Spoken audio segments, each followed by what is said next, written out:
आज मैं लेकर आया हूं भयंकर से क्वेश्चन एचसीएफ के। ये वो क्वेश्चंस हैं जिनको अक्सर जब भी बच्चा क्वेश्चन में देखता है ना छोड़ देता है, क्योंकि उसे लगता है कि इनके ऊपर समय बर्बाद करने का कोई फायदा नहीं है। परंतु आज मैं इनकी 2 सेकंड वाली ट्रिक आपको बताने वाला हूं। जैसे कि एक छोटा सा एक एग्जांपल लेते हैं इस क्वेश्चन को बताने से पहले, कि एचसीएफ को आप समझ पाओ कि एचसीएफ होता क्या है। जैसे मैंने एक नंबर लिख दिया 123, एक नंबर लिख दिया मैंने 1 2 ये लिख लो चाहे 99, और एक लिख दिया मैंने मेरे भाई आपको 102, और मैंने पूछा इन तीनों नंबरों का एचसीएफ बताइए।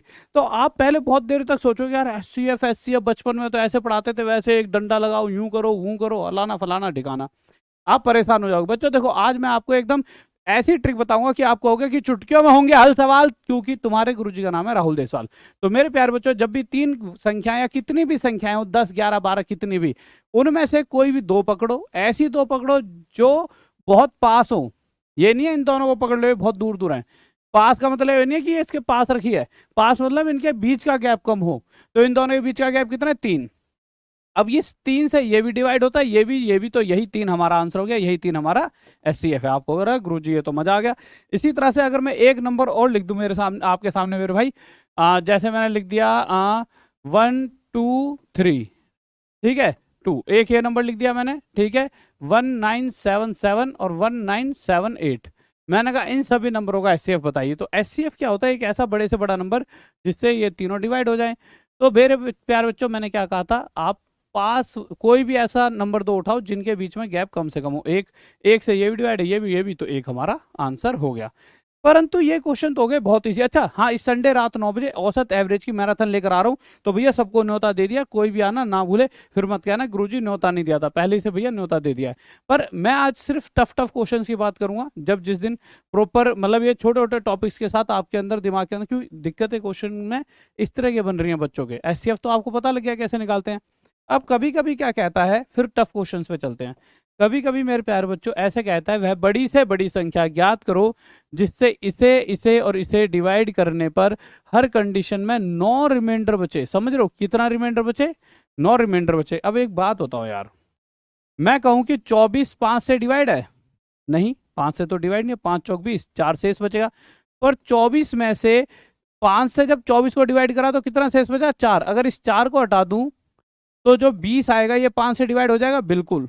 तो जिस नंबर की ये क्वेश्चन में बात कर रहे हैं वो नंबर, जैसे 3 नंबर दे रहे हैं 134, 59, 184, इन्हें डिवाइड करने पर हर कंडीशन में 9 रिमाइंडर बच रहा है, तो मैंने 999 माइनस कर दिया। ऐसा करते ये 125 आ गया, ये 50 आ गया, और ये मेरे भाई 175। अब ये तीनों नंबर वो आ गए जो पूरी तरह डिवाइड हो सकते हैं, यानी हमें वो नंबर ढूंढना है जो इन तीनों को पूरी तरह डिवाइड कर सकता है, और वो बड़े से बड़ा है। बड़े से बड़ा यानी एचसीएफ। एचसीएफ कैसे निकालते हैं? कोई भी 2 पास वाले नंबर देखो, तो ये दोनों ज्यादा पास हैं, इन दोनों के बीच में गैप कितना है? 50। 50 के पहाड़े में ये तो आता है, पर ये और ये नहीं आते, तो 50 को तोड़ लो। कैसे? 25 दूनी 50। 2 से पहले 25 से चेक करेंगे, क्यों? हाईएस्ट कॉमन फैक्टर, बड़े से बड़ा नंबर। 25 से ये भी डिवाइड है, ये भी, तो 25 हमारा आंसर। अगले क्वेश्चन पर चलते हैं। अगर मैं इस क्वेश्चन की बात करूं तो यहाँ ऐसा नहीं हर बार यहीं लिखना है, बच्चों की तरह नहीं करना। देखो क्वेश्चन कह रहा है इसको और इसको डिवाइड करते हैं तो रिमाइंडर की अवस्था है 13। तो मुझे पता है जो एक्चुअल नंबर है जो पूरी तरह डिवाइड होगा वो 213 ना होकर 13 कम 200 होगा। दूसरे वाला 263 ना होकर 213 कम 250 होगा। ये 313 ना होकर 13 कम 300 होगा। अब हमें पता है कि मेरे भाई ये वो 3 नंबर हैं जिनका हमें एचसीएफ चाहिए। हमने 2 पास वाले नंबर देखे, इनके बीच का क्या? 50 से ये भी डिवाइड, ये भी, तो 50 ही हमारा यहाँ पे आंसर आ जाएगा, एक लाइन में आंसर। इसी तरह से इस क्वेश्चन की बात करूं तो ये थोड़ा सा और अटपटा चटपटा क्वेश्चन है। अटपटा चटपटा कैसे? यहाँ हमें पता था क्या रिमाइंडर बच रहा है। इस क्वेश्चन की बात करूं या इस क्वेश्चन की, यहाँ हमें ये नहीं पता कि रिमाइंडर क्या बचेगा। हाँ, दोनों तीनों कंडीशन में सेम बचेगा, तो ठीक है मेरे भाई। तो इस बार फिर से 3 नंबर दिए, परंतु इस बार ये नहीं बताया कि रिमाइंडर बचने क्या वाला है। रिमाइंडर बचने क्या वाला है तो क्या किया जाए? तो इस कंडीशन में आप क्या करो, जितने भी नंबर दिए हैं, जैसे ये इन दोनों का गैप 22, आगे वाले दोनों का गैप 44, जो ये गैप निकल कर आया है ना, इसका एचसीएफ निकाल दो। जब समान शेष सेम रिमाइंडर की बात होगी ना किसी क्वेश्चन में, तो उस क्वेश्चन में इनके बीच का गैप और इनके बीच का गैप हमने यहाँ लिख दिया। और ये जो दो नंबर या दो गैप हमें मिले, इनका एचसीएफ निकाल लो। एचसीएफ निकालते कैसे मेरे प्यारे बच्चों, दो नंबरों का अगर एचसीएफ चाहिए 22 और 44 का, तो आप क्या कहोगे, सर इन दोनों के बीच का गैप देख लो। 22 के पार्ट में ये भी आता है ये भी, तो 22 ही हमारा क्या हो गया आंसर एचसीएफ। जैसा पिछला क्वेश्चन देखते हैं। पिछले क्वेश्चन में क्या था, ये 351 था, ठीक है, 524 था और 697। अब आपको जैसा सिखाया है कि सेम रिमाइंडर वाले केस में, सेम रिमाइंडर वाले समान शेष वाले केस में क्या करते हैं, इस तरह के क्वेश्चंस में से आगे वाले का गैप देखा 173, अगले दोनों का गैप देखा 173। जो ये गैप है ना, यानी ये जो दो नंबर मिले हमें, इनका एचसीएफ। एचसीएफ क्या होता है, एक बड़े से बड़ा नंबर जो इसे भी डिवाइड करे इसे भी, तो भाई वो बड़े से बड़ा नंबर तो 173 ही होगा। ये तो और आसान है। आप कहोगे गैप निकाल लो सर 0 आएगा, अरे गैप निकालने की जरूरत थोड़ी है भाई, बड़े से बड़ा तो बड़ा से बड़ा, तो इसको जो डिवाइड कर दे 173 होगा, तो इसका आंसर 173 आ जाएगा। अब हम इस क्वेश्चन पर आ गए, ये नहीं ये वाला, यह है वो क्वेश्चन जिसमें बच्चों को दिक्कत आ रही थी। अब क्वेश्चन यहाँ थोड़ा सा ना बदल दिया गया है। इसमें बदला क्या है वो देख लेते हैं। क्वेश्चन क्या है, फिर से 3 नंबर है 1305, फिर से 3 नंबर है, थोड़ा छोटा कर लेते हैं पेन को, 1305, अगला नंबर है 4665, इससे अगला नंबर है 6905। अगर आप यहां तक देखोगे तो ये वही क्वेश्चन है जो अभी अभी मैंने करा है।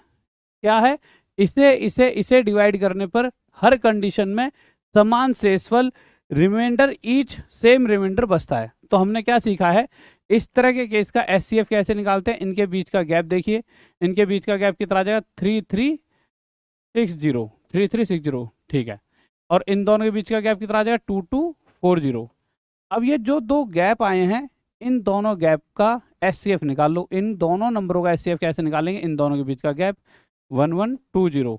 इसके पहाड़े में ये 3 पर जाएगा और इससे ये 2 पर, यानी यही मेरा आंसर आ गया। यही है वो एचसीएफ, यही है वो नंबर जो इसे और इसे डिवाइड करेगा तो हर कंडीशन में सेम रिमाइंडर बचेगा। यानी यही है वो नंबर, कौन सा, n। पर क्वेश्चन में n की वैल्यू नहीं पूछी, क्वेश्चन पूछ रहा है n जो नंबर है उसके अंक होते हैं डिजिट्स।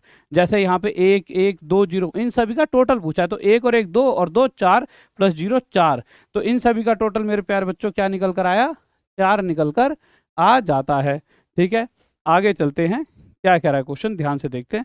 लीजिए, अगर मैं इस क्वेश्चन की बात करूं कि मान लीजिए n वह बड़ी से बड़ी संख्या है जिससे 351, 524 और 697 में भाग देने पर प्रत्येक दशा में समान शेष आता है। फिर से वही सेम क्वेश्चन आ गया भाई, 351, ठीक है, 524 और मेरे भाई 697। तो हमने क्या किया था, समान रिमाइंडर तो अभी तो करा था ये क्वेश्चन, पर यहाँ पर वो नंबर नहीं पूछा, पर हमें पहले तो वही नंबर निकालना पड़ेगा।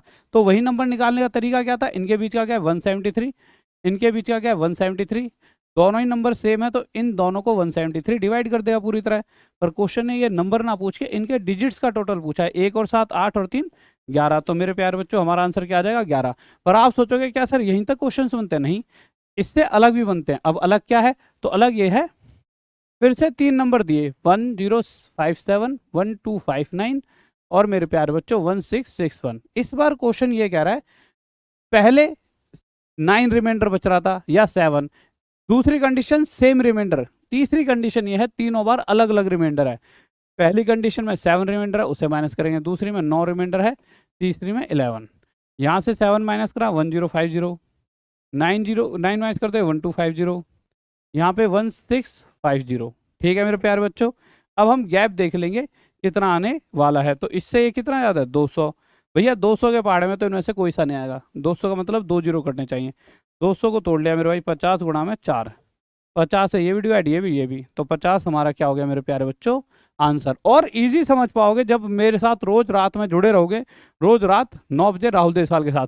अच्छा बच्चों, कल मैंने एक आपको वो बताया था कि अब से मैं क्या करूँगा, जो भी बच्चे कमेंट देते हैं उन बच्चों के कमेंट अगली क्लास में अगले दिन लगाया करूँगा। तो आज करने वाला था पर मैंने कोई क्वेश्चन ही नहीं दिया था, तो आज ये क्वेश्चन आपके लिए होमवर्क में है।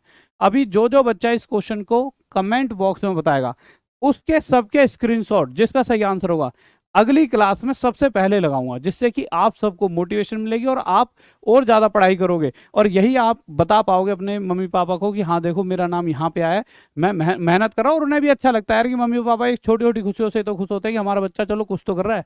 और उसी